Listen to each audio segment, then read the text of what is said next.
महर्षी public school Amravati. वर्ग 7वा. विषय मराठी. पाठ 10वा. पंडिता रमाबाई. पाठ 10वा. पंडिता रमाबाई. आता वर्ग 7वीच्या विद्यार्थ्यांना पंडिता रमाबाई हा जो पाठ आहे तो पाठ अभ्यासक्रमासाठी देण्यात आलेला आहे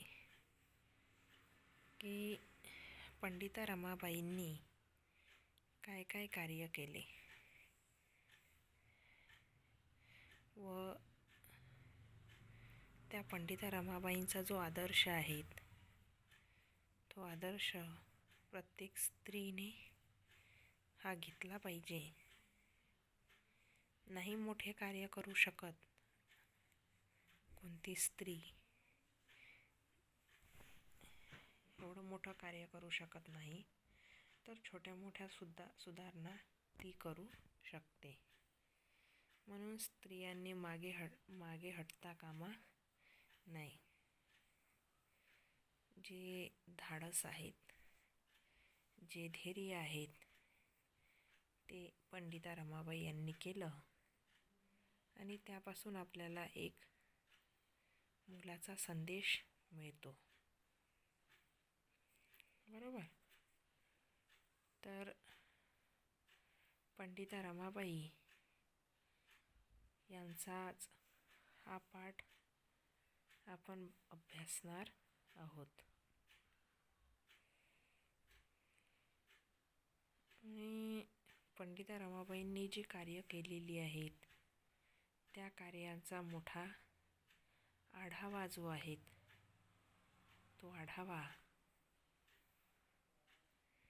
स्त्रियांपुढे एक आदर्श ठेवण्यात आलेला आहे. चला तर मग पंडिता रमाबाई हा पाठ आपण अभ्यासणार आहोत. पंडिता रमाबाई लेखिका आहे डॉक्टर अनुपमा उजगरे. डॉक्टर अनुपमा उजगरे.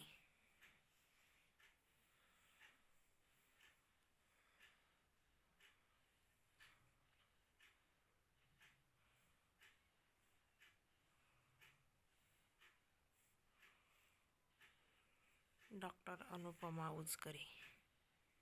जन्म 1949. जन्म कधी झाला? 1949. प्रसिद्ध लेखिका.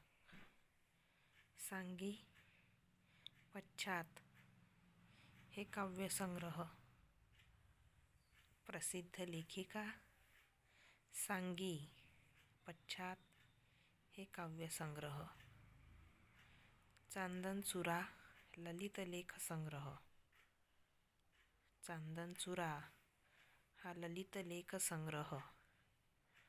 पंडिता रमाबाई, लक्ष्मीबाई टिळक, विष्णुशास्त्री चिपळूणकर चरित्रात्मक लेखन तसेच महाराष्ट्राचा खाद्यसंस्कृती कोश प्रसिद्ध.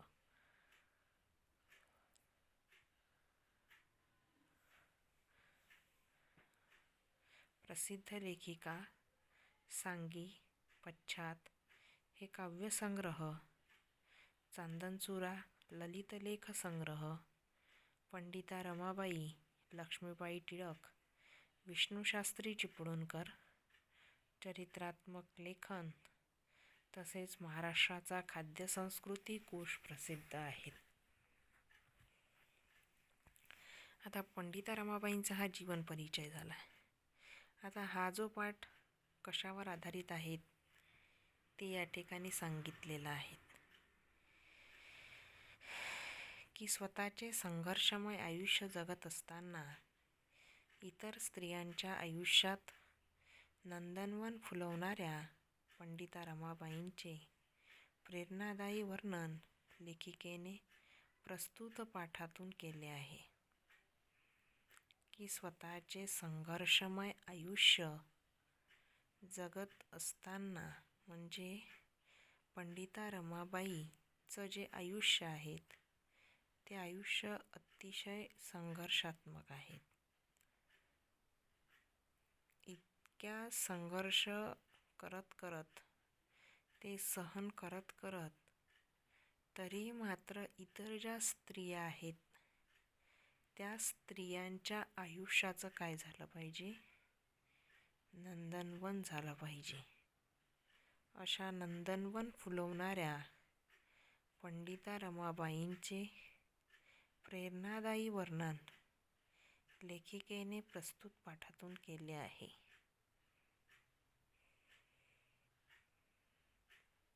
प्रस्तुत पाठातून केले आहे. कोलकाता शहरात, आता पहा या ठिकाणी पाठ सुरू झालेला आहे. आता इतकं काही सांगण्याची गरज नाही की पंडिता रमाबाई हा पाठ देण्याच्या मागचा उद्देश, आणि इथं दिलेलं आहे की स्वतःचं आयुष्य संघर्षमय असताना सुद्धा किंवा ते संघर्षात जीवन जगत असताना सुद्धा स्त्रियांच्या आयुष्यात नंदनवन फुलवणाऱ्या पंडिता रमाबाईंचे प्रेरणादायी वर्णन लेखिकेने प्रस्तुत पाठातून केले आहे.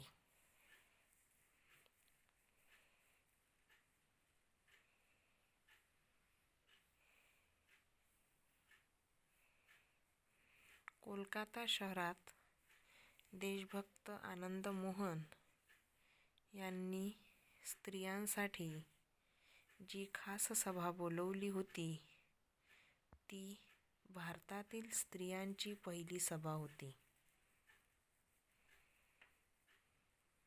कोलकाता शहरात देशभक्त आनंद मोहन यांनी स्त्रियांसाठी जी खास सभा बोलवली होती ती भारतातील स्त्रियांची पहिली सभा होती. पंडिता रमाबाईंना त्यावेळी बंगाली भाषा येत नव्हती, म्हणून त्यांनी मायबोलीसारखा सराव असलेल्या संस्कृत भाषेतून भाषण केले. पहा की हे कोलकाता शहर होतं. त्या शहरात एक देशभक्त राहत होते. त्यांचं नाव होतं आनंद मोहन. त्या कोलकाता शहरामध्ये एक देशभक्त राहत होते, ते होते आनंद मोहन. यांनी काय केलं? स्त्रियांसाठी खास सभा आयोजित केली किंवा बोलवली. खास सभा बोलवली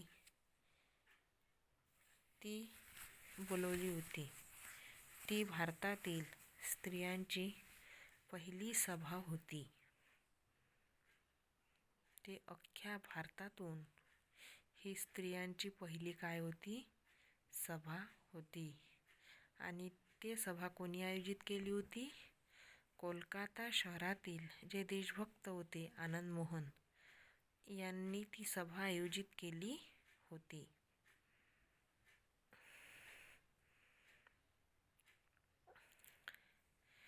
ती भारतातील स्त्रियांची पहिली सभा होती. ती भारतातील स्त्रियांची काय होती? पहिली सभा होती. पंडिता रमाबाईंना त्यावेळी बंगाली भाषा येत नव्हती. पंडिता रमाबाईंना त्यावेळी बंगाली भाषा येत नव्हती, म्हणजे त्यावेळी पंडिताबाईला बंगाली भाषा येत नव्हती.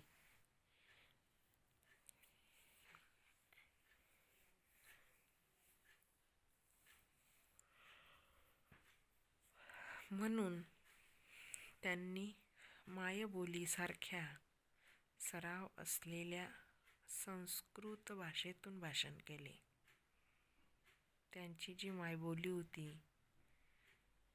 मायबोली म्हणजे त्यांची बोलीभाषा, जी होती ती बोलीभाषा त्यांना संस्कृत येत होतं. त्यामुळे त्यांना ते बंगाली येत नसल्यामुळे संस्कृतमधून त्यांनी काय केलं, भाषण केले. बंगालीतून त्यांचा अनुवाद त्यावेळी करण्यात आला.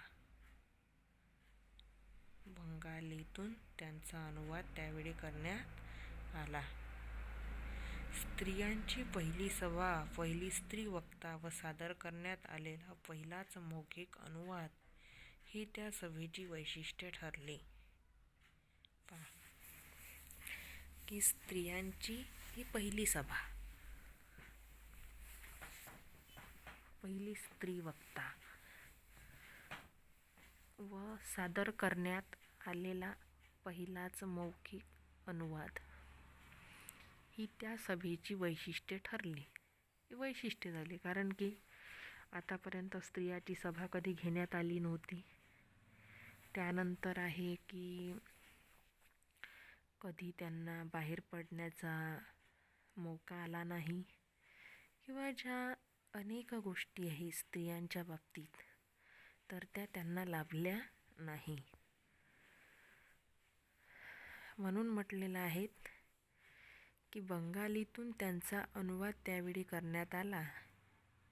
स्त्रियांची पहिली सभा, पहिली स्त्री वक्ता व सादर करण्यात आलेला पहिलाच मौखिक अनुवाद ही त्या सभेची वैशिष्ट्ये ठरली.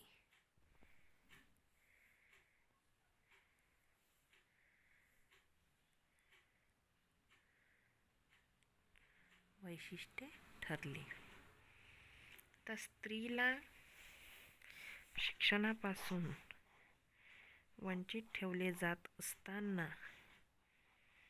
एक परप्रांतातील परभाषक स्त्री महाभारतकालीन संदर्भ देऊन स्त्रियांच्या सभेत प्रबोधन करते ही घटनाच फार आगळीवेगळी होती. की या ठिकाणी म्हटलेलं आहे की स्त्रीला शिक्षणापासून वंचित ठेवले जात असताना स्त्रियांना शिक्षणापाशी काय ठेवलं जात होतं, वंचित ठेवल्या जात होतं. वंचित ठेवले जात असताना एक परप्रांतातील परभाषक स्त्री, परप्रांतातील परभाषक स्त्री दुसरी भाषा बोलणारी होती.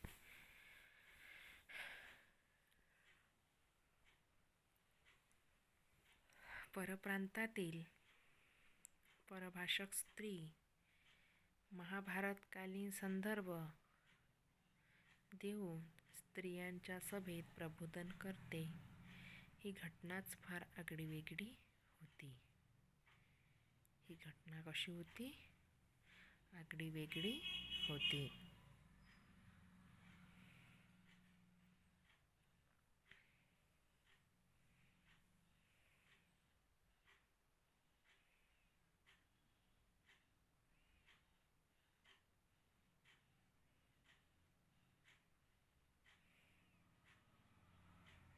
या ठिकाणी म्हटलेलं आहे की जी एक म्हणजे स्त्रियांना काय ठेवल्या जात होतं, शिक्षणापासून वंचित ठेवल्या जात होतं.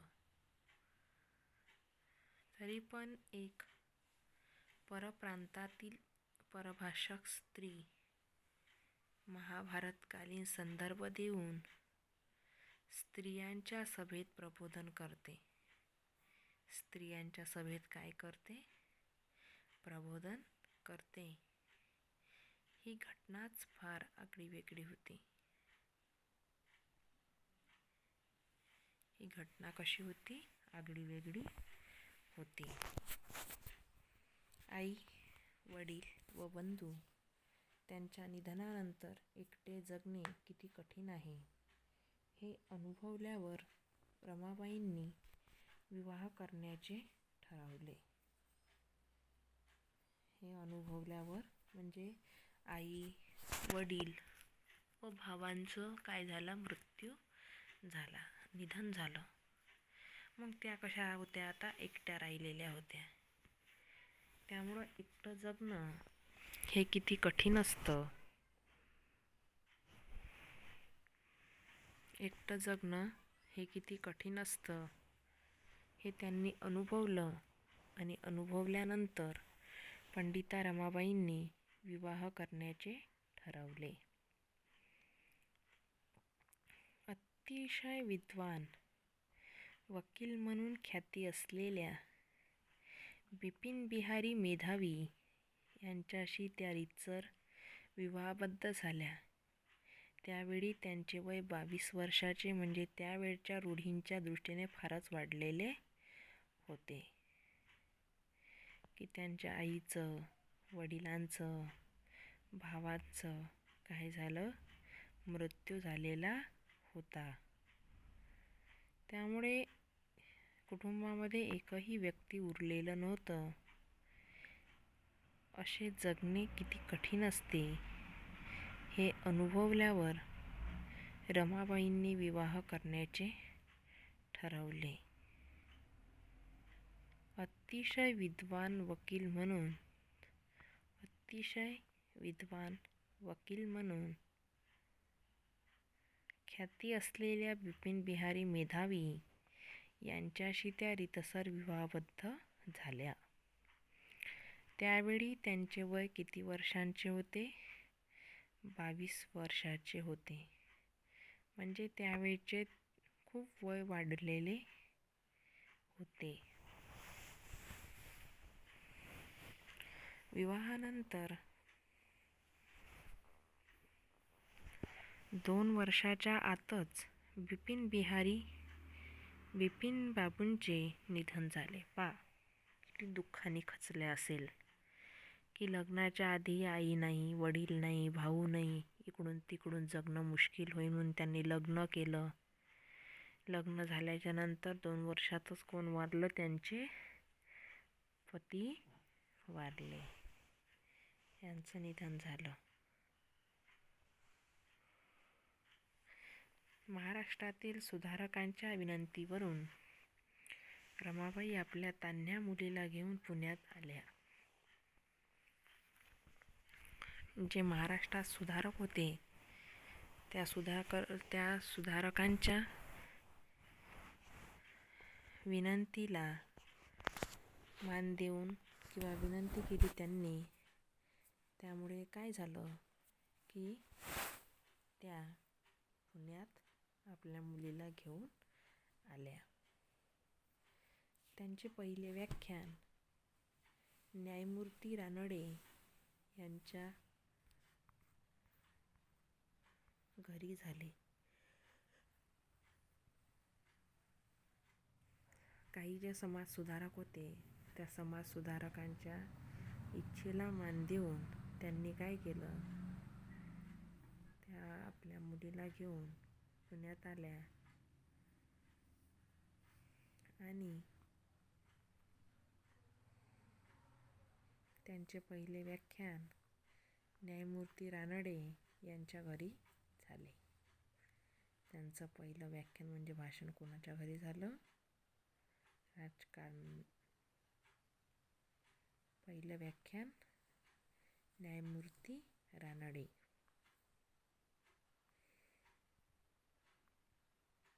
तिथेच प्रत्येक आठवड्यात एकेका घरी त्यांचे व्याख्यान व्हावे असे ठरले. तिथल्या तिथंच त्यांचं प्रत्येकांच्या घरी काय व्हावं, एका आठवड्यात एकेका घरी त्यांचं व्याख्यान व्हावं असं ठरले. बाई माणूस बोलते ती तरी कशी? बाई माणूस बोलते तरी कशी हे पाहण्याची उत्कंठा प्रत्येक पुरुषाला लागली होती. बाई माणूस, ती बाई बोलते तरी कशी हे पाहण्यासाठी प्रत्येक पुरुषाला उत्कंठा लागली होती. व्याख्यानाला येणाऱ्याने आपल्यासोबत घरातल्या एका स्त्रीला आणल्याशिवाय प्रवेश मिळणार नाही अशी अट टाकली. की सगळ्यांना उत्कंठा लागलेली होती. व्याख्यान प्रत्येकाच्या एका घरी ठरलेलं होतं. व्याख्यानाला येणाऱ्या जाणाऱ्याने आपल्यासोबत घरातल्या एका स्त्रीला आणल्याशिवाय प्रवेश मिळणार नव्हता, अशी पंडिताबाईंच्या व्याख्यानांच्या निमंत्रण पत्रिकेत एक अटच घातलेली असे. अशी आठवण आपल्या सासऱ्यांबरोबर सभेला गेलेल्या काशीबाई कानेटकरांनी लिहून ठेवली आहे. अशी आठवण आपल्या सासऱ्यांबरोबर सभेला गेलेल्या काशीबाई कानेटकरांनी लिहून ठेवली आहे.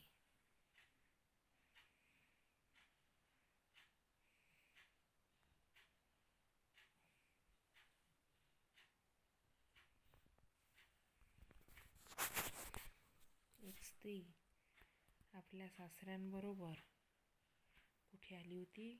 व्याख्यानाला आली होती आणि तिने त्याची नोंद करून ठेवलेली आहे. स्त्रियांनी शिकले व शिकविले पाहिजे. त्यासाठी आपल्या मातृभाषेचे अचूक ज्ञान प्राप्त केले पाहिजे. शिक्षिका म्हणून उभ्या राहण्यासाठी स्त्रियांना प्रोत्साहन म्हणून शिष्यवृत्त्या दिल्या पाहिजेत, अशी शिफारस त्यांनी हंटर कमिशनकडे केली. की स्त्रियांनी काय केलं पाहिजे? शिकले व शिकवले पाहिजे. शिकले सुद्धा पाहिजे आणि शिकवले सुद्धा पाहिजे. त्यासाठी आपल्या मातृभाषेचे अचूक ज्ञान प्राप्त केले पाहिजे.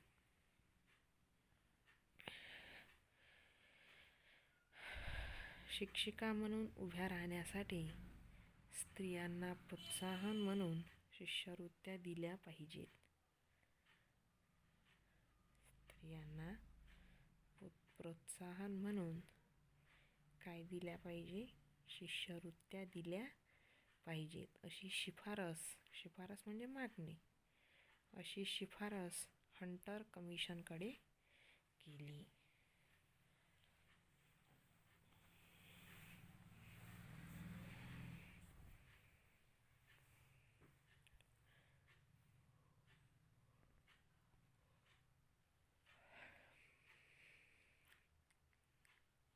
हंटर कमिशनकडे केली.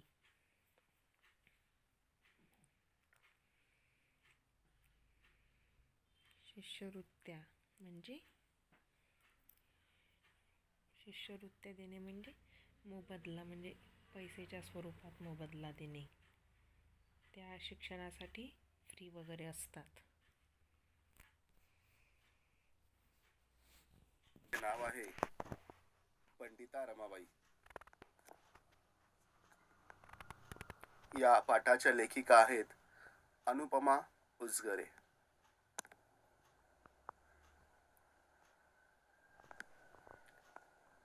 तर चला मित्रांनो, आता आपण पाठाविषयी अधिक माहिती घेऊयात. पाठ क्रमांक 10, पंडिता रमाबाई. पाठाच्या लेखिका डॉक्टर अनुपमा उजगरे यांचा थोडक्यातीलला परिचय आपण पाहणार आहोत. यांचा जन्म 1949 साली झाला. या प्रसिद्ध लेखिका आहेत. सांगी, पश्चात हे यांचे काव्यसंग्रह आहेत. चांदणचुरा, ललित लेख संग्रह, पंडिता रमाबाई, लक्ष्मीबाई टिळक, विष्णुशास्त्री चिपळूणकर इत्यादी चरित्रात्मक लेखन, तसेच महाराष्ट्राचा खाद्य संस्कृती कोश प्रसिद्ध आहे. आता या पाठाविषयी लेखिका म्हणतात, स्वतःचे संघर्षमय आयुष्य जगत असताना इतर स्त्रियांच्या आयुष्यात नंदनवन फुलवणाऱ्या पंडिता रमाबाई यांचे प्रेरणादायी वर्णन लेखिकेने प्रस्तुत पाठात केले आहे. आता या पाठामध्ये लेखिकेने पंडिता रमाबाई यांचा जो जीवन प्रवास आहे आणि या जीवन प्रवासामध्ये ज्या काही स्त्रिया आहेत, या स्त्रियांच्या जीवनामध्ये आनंद फुलवण्यासाठी किंवा आनंद निर्माण करण्यासाठी स्त्रियांना एक उज्ज्वल आयुष्य जगण्यासाठी पंडित रमाबाईंनी स्वतःच्या जीवनातील संकट दूर ठेवून त्यांच्या आयुष्यात नंदनवन फुलवण्याचं जे काही प्रेरणादायी कार्य केलेलं आहे, या कार्याचे वर्णन या पाठामध्ये केलेले आहे. आपण पाठाला सुरुवात करूयात. कोलकाता शहरात देशभक्त आनंद मोहन यांनी स्त्रियांसाठी जी खास सभा बोलावली होती ती भारतातील स्त्रियांची पहिली सभा होती. बघा आता या ठिकाणी आनंद मोहन नावाचे एक व्यक्ती आहेत जे कोलकाता या शहरात राहतात आणि यांनी स्त्रियांसाठी एक खास सभा बोलावली होती. ही आपल्या भारतातील स्त्रियांची पहिली सभा होती. यापूर्वी अशी कोणतीही सभा भारतामध्ये घेण्यात आलेली नव्हती. पंडित रमाबाईंना त्यावेळी बंगाली भाषा येत नव्हती. पंडित रमाबाई यांना बंगाली भाषेचं त्यावेळी ज्ञान नव्हतं किंवा ती भाषा अवगत नव्हती. म्हणून त्यांनी मायबोलीसारखा सराव असलेल्या संस्कृत भाषेतून भाषण केले. ज्या प्रकारे आपल्याला आपली बोलीभाषा ही लहानपणापासूनच अवगत असते, बोलता येत असते, समजत असते, त्याच प्रकारे पंडित रमाबाई यांना संस्कृत भाषा ही चांगल्या प्रकारे येत होती. म्हणून त्यांनी या संस्कृत भाषेतूनच भाषण केले. बंगालीतून त्यांचा अनुवाद त्यावेळी करण्यात आला. अनुवाद म्हणजे ट्रान्सलेशन. त्यावेळेला यांच्या भाषणाचं जो काही अनुवाद आहे, ट्रान्सलेशन आहे, ते करण्यात आले. स्त्रियांची पहिली सभा, पहिली स्त्री वक्ता व सादर करण्यात आलेला पहिलाच मौखिक अनुवाद ही या सभेची वैशिष्ट्ये होती. आता या सभेची वैशिष्ट्ये म्हटली तर ही पहिली सभा होती आणि ही सभा ही स्त्रियांची पहिली सभा होती. त्याचबरोबर पहिली स्त्री वक्ता होती, म्हणजे या सभेमध्ये भाषण करणारी ही पहिली वक्ता जी आहे ही स्त्री वक्ता होती. त्याचबरोबर या सभेचं अजून एक वैशिष्ट्य म्हणजे सादर करण्यात आलेला पहिलाच मौखिक अनुवाद. मौखिक मीन्स ओरली आणि अनुवाद म्हणजे ट्रान्सलेशन. ज्यावेळी पंडित रमाबाई भाषण करत होत्या त्याच वेळेला त्या भाषणाचं ओरली ट्रान्सलेशन त्या ठिकाणी केले जायचं, कारण समोर बसलेले जे काही श्रोते होते ते बंगाली भाषिक होते. म्हणून स्त्रीला शिक्षणापासून वंचित ठेवले जात असताना एक परप्रांतातील परभाषक स्त्री महाभारतकालीन संदर्भ देऊन स्त्रियांच्या सभेत प्रबोधन करते, ही घटनाच फार आगळी वेगळी होती. बघा, ज्या काळामध्ये स्त्रीला शिक्षणापासून वंचित ठेवलं जात होतं, वंचित म्हणजे दूर ठेवणे, आणि अशा काळामध्ये एक परप्रांतातील म्हणजे दुसऱ्या ठिकाणावरून आलेली स्त्री, तर परप्रांतातील परभाषक म्हणजे जिची भाषाही आपल्यासारखी नाही अशी परभाषक स्त्री महाभारतकालीन संदर्भ मीन्स रेफरन्स देऊन स्त्रियांच्या सभेमध्ये त्यांचं प्रबोधन करते, त्यांना ज्ञान देते, त्यांना अनेक वेगवेगळ्या गोष्टींविषयी माहिती देते. ही घटना जी आहे ही फार आगळी वेगळी होती. आगळी वेगळी म्हणजे इतर कुठल्याही ठिकाणी अशी घटना न बघण्यात आलेली होती. सगळ्यांपेक्षा वेगळी ही घटना या ठिकाणी होती.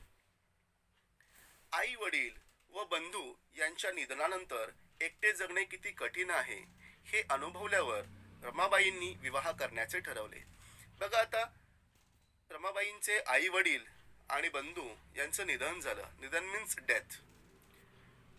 आणि त्यानंतर एकटं जगणं जे आहे हे खूप कठीण आहे हे याचा त्यांना अनुभव आला आणि त्यानंतर रमाबाईंनी विवाह करण्याचे ठरवले.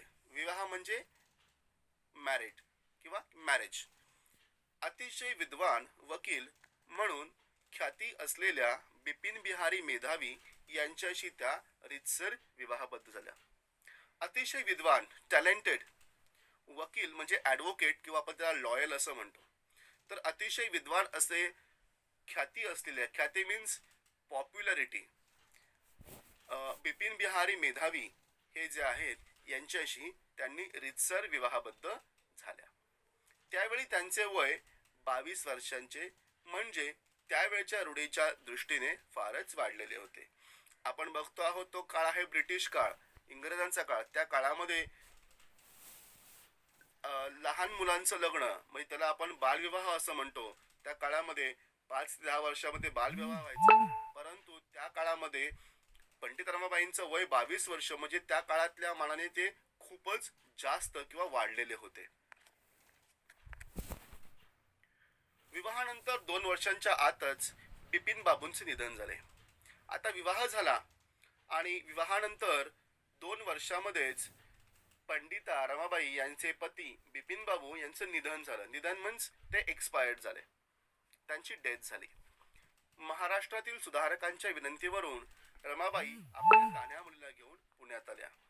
आता बिपिन बाबूंचं निधन झालं आणि त्यांना पुढचा काळ जगणं थोडंसं अवघड झालं. म्हणून त्या काळामध्ये महाराष्ट्रामध्ये जे काही सुधारक होते, ज्यांनी महाराष्ट्रामध्ये लोकांचं प्रबोधन केलं, अशा सुधारकांनी रमाबाईंना विनंती केली की आपण पुण्यात येऊन राहावं. आणि त्यांच्या विनंतीवरून रमाबाई आपल्या तान्ह्या मुलीला म्हणजे जे बाळ अंगावर दूध पितं, जे बाळ आईचं दूध पितं त्याला तान्हं बाळ असं म्हणतात. तर अशा तान्ह्या बाळाला घेऊन किंवा त्या मुलीला घेऊन त्या पुण्यात आल्या. त्यांचे पहिले व्याख्यान न्यायमूर्ती रानडे यांच्या घरी झाले. आता बघा, रमाबाई जेव्हा पुण्यात आल्या त्यावेळी त्यांचं सर्वात पहिलं भाषण जे आहे, हे सर्वात पहिलं भाषण किंवा व्याख्यान त्याला आपण म्हणू शकतो, ते न्यायमूर्ती रानडे यांच्या घरी झाले. तिथेच प्रत्येक आठवड्यात एकेका घरी त्यांचे व्याख्यान व्हावे असे ठरले.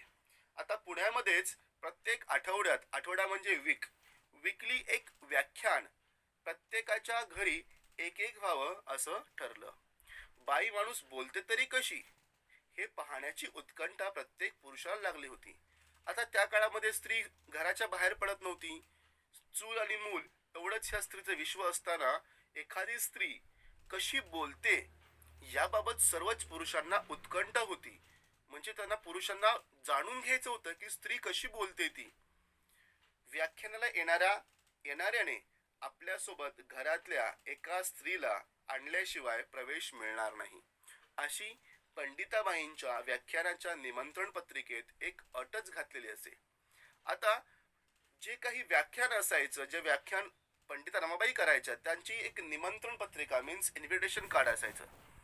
तर त्या इन्व्हिटेशन कार्ड मध्ये काय लिहिलेलं असायचं, तर व्याख्यानाला येणाऱ्या प्रत्येक पुरुषाने आपल्यासोबत आपल्या घरातील एका स्त्रीला, म्हणजे घरातील कोणती स्त्री असो, आई असो, बायको असो, बहीण असो, मुलगी असो, या कुठल्या तरी एका स्त्रीला आपल्यासोबत व्याख्यानाला घेऊन यायचं.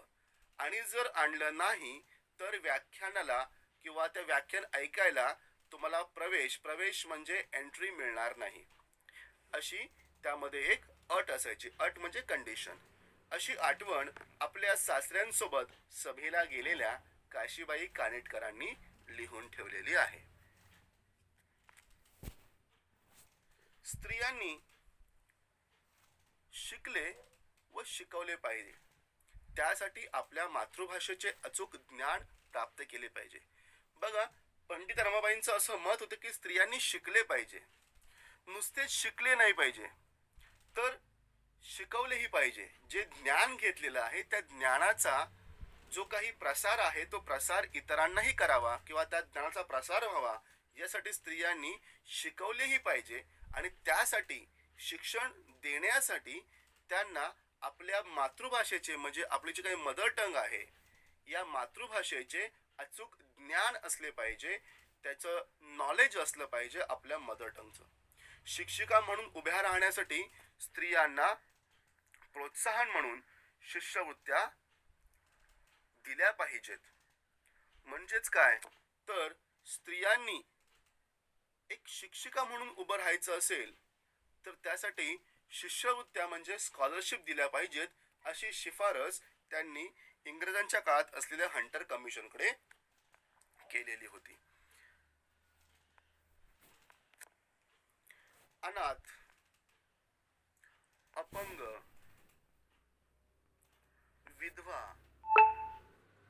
अशा स्त्रियांची किंवा अशा महिलांची सेवा करून त्यांना स्वावलंबी जीवन जगता यावे यासाठी कार्य करण्याचा आपला निश्चय रमाबाईंनी पुणे, मुंबई, अहमदाबाद इथल्या पुढाऱ्यांना व धनवानांना कळवला.